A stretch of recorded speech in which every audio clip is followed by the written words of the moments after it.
swimming for about 10 years, and most of it was in competitions like this, but there were some solo swims. I swam around Manhattan Island, was the first woman to do that, etc.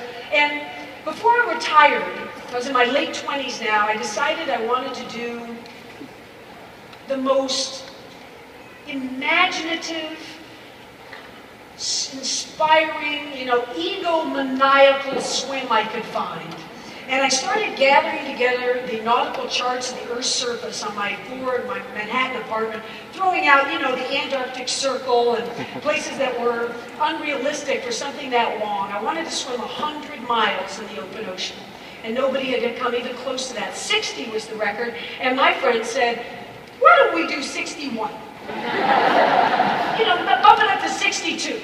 Why do we have to go to 100? But I wanted it. It was just in my head, and I remember it.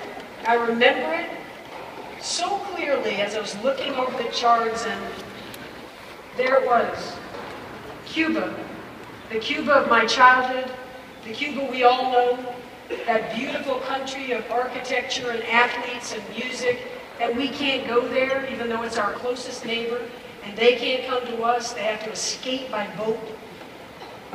And I thought, that's it. That's the one that's going to touch my heart. And I started to train for it. It's mammoth. It's a wild, vast wilderness out there. If we could all sit down and look at all the potential 100-mile swims on the planet, all of which are in equatorial waters for the warmth, you can't find a more difficult stretch than this. From the sharks to the deadly jellyfish to the currents, the Gulf Stream comes catapulting out of the Yucatan Channel. It's flowing hard to the east, and you're trying to make it to the north. And as much as you go east, the angle of trying to make it over to Florida becomes untenable after a while. Pretty soon you're swimming 150 miles, 200 miles to make it to land. And I tried it. Went 41 hours and 49 minutes and was in eddies and storms and unpredictable weather that comes there all the way from Africa and up from the Galapagos. It's just a nightmare, and I didn't make it. The next year I swam from the Bahamas to Florida, and it wasn't as satisfying, but it was the end. I was starting to get offers from the wide world of sports, and you guys might be too young for it, but when I was a kid, to say the thrill of victory and the agony of defeat. I was thinking, I'm 30, it's time to live a responsible life and make a living. And so for those next 30 years, as I was working and, living, it's not that it was a burning hole. It's not that I would go to sleep at night unable to cope with not achieving that dream. And I would watch other people try it. People have been trying since 1950. And I would watch, and when they wouldn't make it, I admit, I did a little happy dance. But I wasn't going back to swimming. It just seemed that was of a different time, and the discipline was so rigorous. It's a very difficult sport. And I met, during those years, Christopher Reeve, bravest soul I've ever known. And Chris was injured. Yeah, please, Christopher Reeve.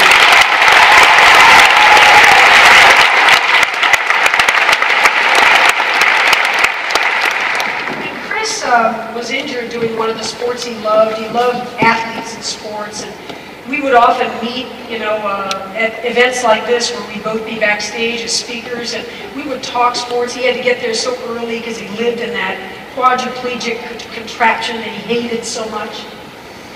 And we would talk sports and talk mainly what I was talking about before with that cigarette boat driver. So Chris would tell me that he remembered, he loved sailing. And he'd be out on that boat in a competition, and his job is pulling certain lanyards or whatever, that he would feel that he had super X-ray vision or something. He was so awake that he could see the foam on the surface, and he was, it was like a high, a natural high. And he said to me he wished, like that boat driver told me, that he could have taken that all to the rest of his life. And now that he doesn't have his body, it was one regret that he had. And so one day he said, we keep talking about athletes, and you haven't told me about you. What's your story? So I told him the fingernail story, and he loved that story. He said he was going to go home right that day and tell his son was little then, Will.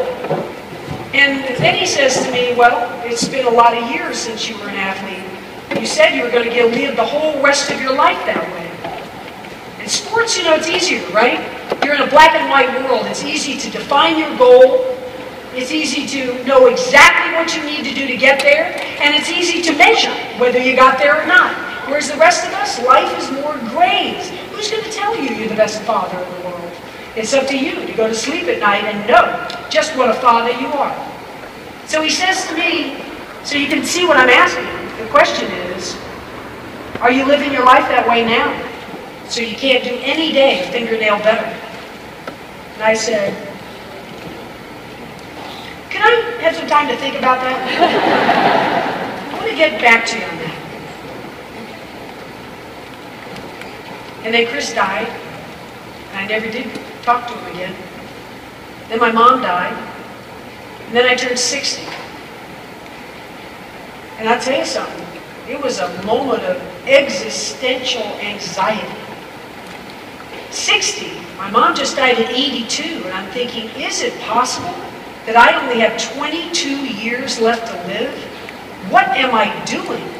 You know the Mary Oliver quote? It's my favorite question. To just pick up the mirror one day and you ask yourself her question. What are you doing? What is it you're doing with this one wild and precious life of yours? And when I asked myself that question, it wasn't about, is your name in enough record books? Are you making bunches of money? Are people patting you on the back for how great you are? It was what we started this conversation today with is, who are you? What's your character? Are you proud of yourself? Are you walking around with those shoulders high like a champion? And I had to answer the question that I was not living with some unrelenting, unwavering passion. And I wanted to feel that. And I was driving my car one day that summer. It's 2009, and it hit me like a ton of bricks. I know what I'm going to do. Will the shoulders be there? Will the will be there? I don't know. But I'm going to go chase that Cuba dream that was always in my heart. And I remembered immediately how long those hours are. I did countless. And of course, it became a 4-year dream. I thought it was going to happen in 2010, this summer.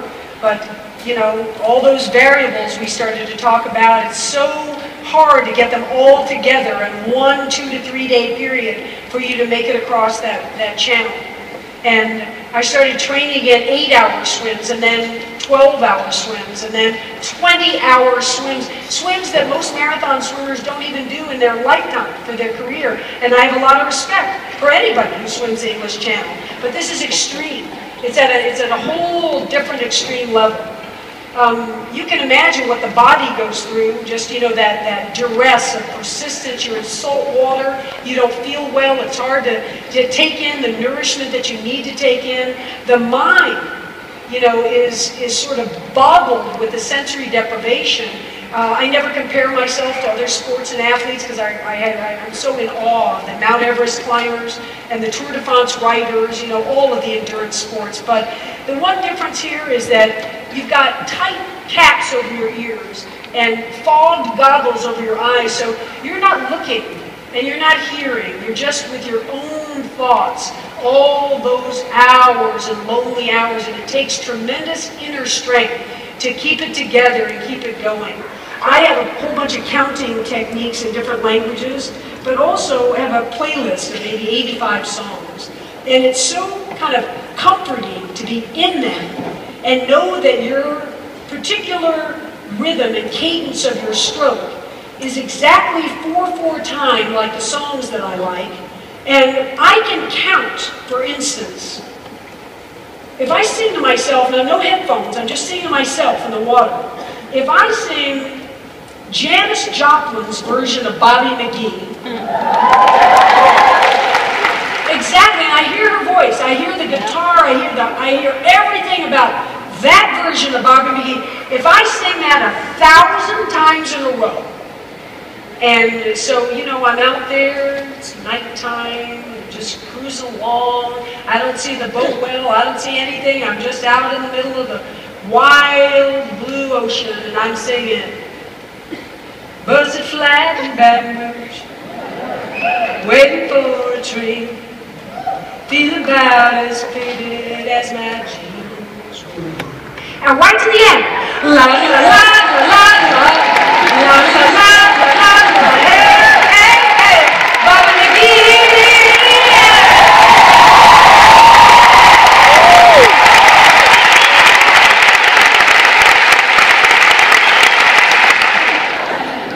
Busted flat.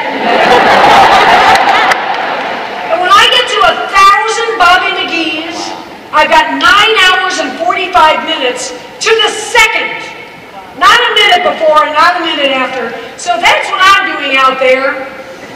You know, not to mention, you know, after a while, the concrete mind that's counting and keeping it together and singing and knowing every 90 minutes you're going close to the boat to get your nutrition, to talk to your people.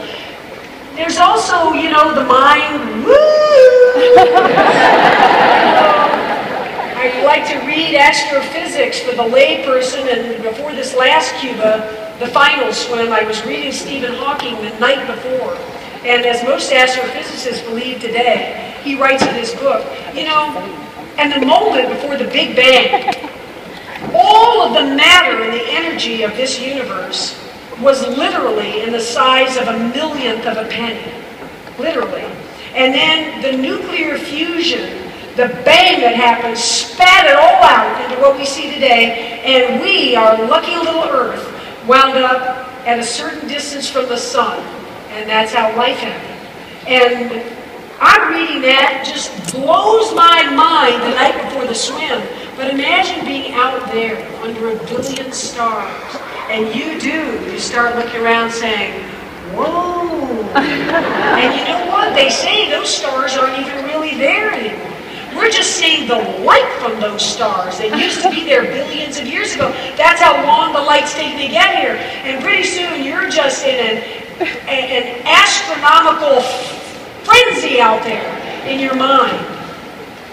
The jellyfish that used to be there, the Portuguese men of war, they're not pleasant. If you've been stung by them, you scream out, you yell a couple of good obscenities. But the box jellyfish that have arrived there now because of global warming and oil spills, etc., that's the most deadly animal in all of our oceans. I wouldn't wish that on my worst enemy.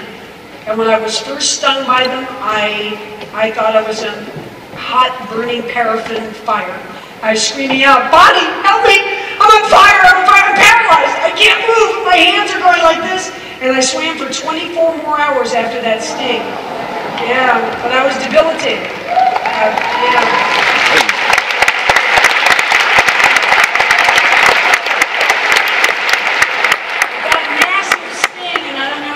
Pictures, but the tentacles were wrapped all around my neck, up and down the biceps, around the insides of the thighs, all across the back, and you know it's a venom that takes you down. It's usually a fatal sting. More people have died from the box jellyfish sting than have shark attacks in the history of mankind. And